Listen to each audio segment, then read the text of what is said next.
Pessoal, então continuando. O Brasil é um país corrupto? Bom, primeiro eu já mostrei, não no vídeo passado, no outro, qual é a arrecadação total de impostos no Brasil, e que é R$900 por mês por cidadão, foi no ano de 2019, e onde é aplicado isso. E a gente viu que em educação, saúde, segurança, previdência, vai todo o dinheiro, e em cada uma dessas coisas nós gastamos menos do que é o necessário para fazer com qualidade. Inclusive a gente faz com uma qualidade admirável, com pouco dinheiro que se gasta comparativamente aos países do primeiro mundo, certo? Eu mostrei isso. Então ali não pode ter muita corrupção, tá? Segundo, a Transparência Internacional, por exemplo, que julga os países, o mais honesto até o mais desonesto, de 180 países, coloca o Brasil geralmente aí 70, 60, 70, talvez agora 80, né? Mas na metade mais honesta, tá? É preciso que a gente entenda como que a Transparência Internacional classifica os países. O que ela usa para classificar? Ela pega gestores do mundo inteiro, né? Bancos, grandes conglomerados empresariais, pessoas, né? Que conhecem, que transacionam com o mundo inteiro, que sabem onde tem propina, onde não tem propina, onde quanto é propina, não tem propina, e aí essas pessoas dão notas para os países, para todos os países do mundo, e aí com base nisso a Transparência Internacional faz uma média das notas e diz, o país mais honesto é fulano, segundo e o Brasil então está na parte mais honesta. Certo? Mas é um critério subjetivo. Por que o Brasil piorou um pouco nos últimos anos? Bom, com tanta coisa sendo dita aqui no Brasil sobre corrupção, esses gestores também são influenciados por isso, certo? Bom, o que ocorre? É preciso dizer que esses gestores, a maioria são de países ricos, né? Então eles têm uma tendência de dizer que os seus próprios países e os países ricos são honestos. Então esses países ricos, como Estados Unidos, como Inglaterra, eles estão entre os mais honestos segundo a Transparência Internacional. Só que isso não é verdade, pessoal, não é verdade. Por quê? Porque a propina lá é muito alta, é mais alta até do que é aqui, certo? Nós vamos ver daqui a pouco. O que ocorre? Eles consideram, digamos assim, esses gestores, eles consideram que África, eles têm a tendência de dizer que é mais corrupto. Brasil, eles têm a tendência de dizer que é mais corrupto. América Latina, e assim por diante, e tem um pouco de preconceito dentro disso, certo? Então a gente tem que observar que esse mapa da Transparência Internacional distorce um pouco, mas de qualquer maneira é um indicativo, é um dos únicos indicativos que tem sobre corrupção. Bom, vamos entrar então em questões mais concretas, né? Onde que haveria corrupção no Brasil? Nos impostos a gente viu que é muito difícil que haja. Pega os R$900 que são gastos. A maior parte dos 900, mais de um terço, é aposentadorias. Onde em aposentadorias tu pode ter corrupção? É muito difícil. A maior parte é salário mínimo, ou mesmo que seja salários altos, mas é salário de pessoas, certo? Ninguém ganha algum suborno para pagar porque aquilo é automático. Tá? Segundo, em saúde, tem corrupção? Pode ter médico que não cumpre o horário todo, pode ter desvio de medicamentos, mas de qualquer maneira, pelo serviço que o SUS presta ao Brasil, pelo pouco que se gasta, pessoal, dá para dizer que tem muito pouca corrupção aí dentro. E a maior parte desses gastos aí são remédios, salários, que existem na sua grande maioria. Se tu pegar em educação, mesma coisa, maior parte é salário de professores, prédios, escolas e tal, mas de qualquer maneira não há espaço para muita corrupção ali. E o Brasil é um país muito transparente. Segundo a Transparência Internacional, o Brasil é um dos 10 países mais transparentes do mundo. Então, o que significa isso? Que qualquer pessoa pode entrar e ver onde foi gasto tal coisa e tal coisa. E a licitação que foi feita no colégio tal, para construir o colégio tal, para reformar o colégio tal. Não são todos os países que têm essa transparência. Então isso faz com que se dificulte o desvio, tá? Aí você vai dizer assim, puxa, mas e a Lava Jato? E aquela enorme corrupção da Lava Jato, né? Olha só, a enorme corrupção da Lava Jato foi na Petrobras. a Petrobras é uma empresa pública. A Petrobras, pessoal, ela não vive de impostos, ela não recebe um centavo de impostos. A Petrobras vive dos produtos que ela vende, que é o quê? Petróleo, combustível, certo? Aí alguém poderia dizer, mas teve corrupção lá, então os preços da Petrobras são muito altos, a gasolina é muito alta no Brasil. Não, a gasolina naquele período principalmente era muito abaixo da média internacional, o preço da gasolina, do óleo diesel, de tudo. Mas então é de má qualidade. Também não, é de boa qualidade.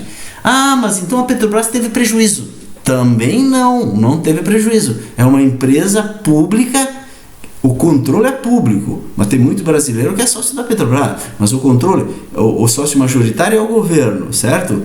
Então, mas ela não tem prejuízo, ela não teve prejuízo nesse período. Os únicos anos que a Petrobras apresentou prejuízo, sabe? Que foi um prejuízo contábil, não houve pagamento de impostos para cobrir o prejuízo, foi um prejuízo contábil, foi quando, pressionado pelo mercado, durante a Lava Jato, o presidente da Petrobras encomendou várias auditorias para aferir o prejuízo que teve a corrupção. Então, como as auditorias tentaram aferir? Tem esse ativo da Petrobras que está aqui no balanço por 10 milhões, mas ele não vale 10 milhões porque foi superfaturado. Então, quanto que ele vale?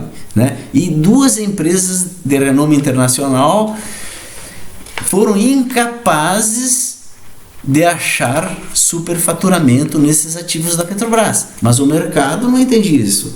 Ele queria alguma ação. Então o presidente da Petrobras pegou os ativos da Petrobras e disse assim, eu vou baixar 3% no valor dos ativos, ou 5%, eu não lembro agora exatamente quanto, que era o valor que a Lava Jato dizia que eram de propinas, certo? Vou baixar esse valor e pronto. Aí o valor patrimonial da Petrobras baixou e essa diminuição entra no balanço como uma despesa e acabou gerando prejuízo, mas um prejuízo meramente contábil, que acabou sendo bom para a Petrobras porque daí ela não pagou dividendos aos acionistas naqueles anos, né? Bom, então, mas a Petrobras nunca onerou os nossos impostos, nunca. Além do mais, esse dinheiro que a Lava Jato encontrou de propinas, né, é um dinheiro que não foi a Petrobras que pagou, foram as empresas construtoras brasileiras que pagaram, fizeram doações para políticos ou para partidos políticos, certo?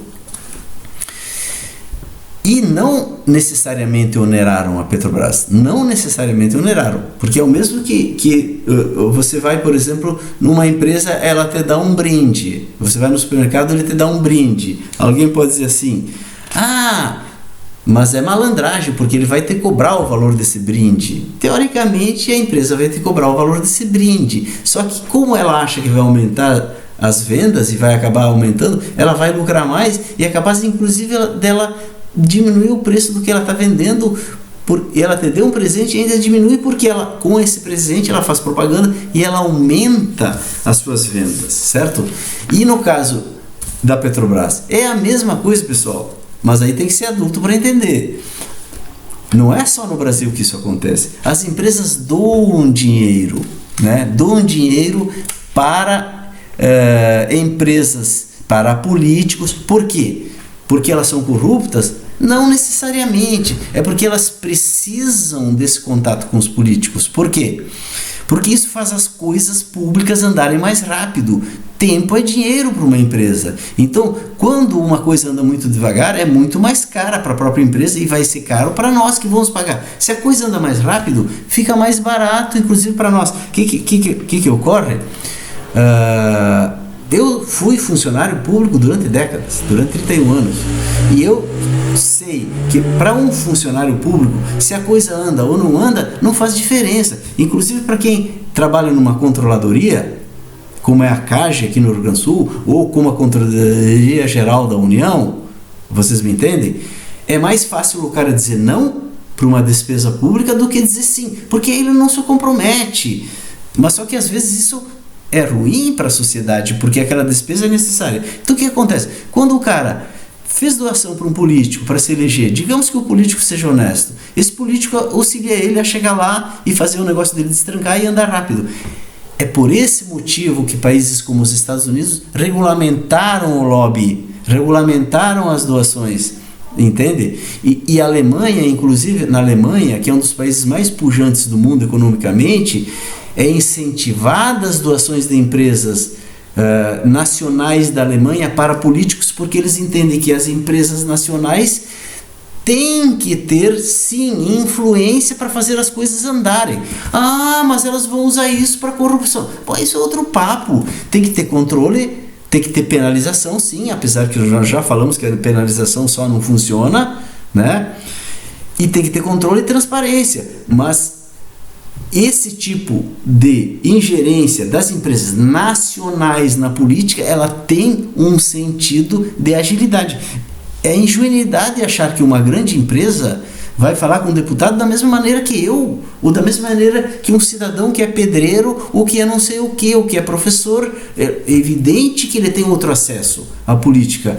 Tu faça o que tu faça, ele sempre vai ter, e é do interesse, inclusive nosso, que as empresas tenham. Vocês entendem por que eu disse que esse é assunto para adulto? Não é assunto para criança. Acabou aqui o assunto? Não, ele é muito vasto, mas é assim que ele tem que ser discutido se nós queremos construir um país. Sabe por quê, pessoal? Porque nós temos aqui 4 grandes construtoras. Quantos países do mundo têm 4 grandes construtoras? Um país como o Brasil, que ainda precisa ser construído, tem 4 grandes construtoras. Vocês sabem o que seria se nós não tivéssemos essas construtoras nacionais? Nós estaríamos na mão de construtoras inglesas, americanas, chinesas, que são tão ou mais pagadoras de propinas do que as empresas nacionais. É isso que nós temos que discutir. E o lucro dessas empresas de fora, pessoal, é remetido para lá. O lucro das empresas nacionais fica aqui, dentro do Brasil, movimentando a economia. Então nós, em nome de um purismo de criança, tantos milhões, tantos bilhões, meu Deus, o que nós estamos fazendo? Quebrando as empresas construtoras brasileiras que poderiam construir o Brasil. Mais que isso, pode ir para fora do Brasil, ganhar concorrências, porque sim, nós somos competentes, e trazer dividendos para o Brasil. Por enquanto eu vou parar aqui, mas eu vou continuar. Um abraço.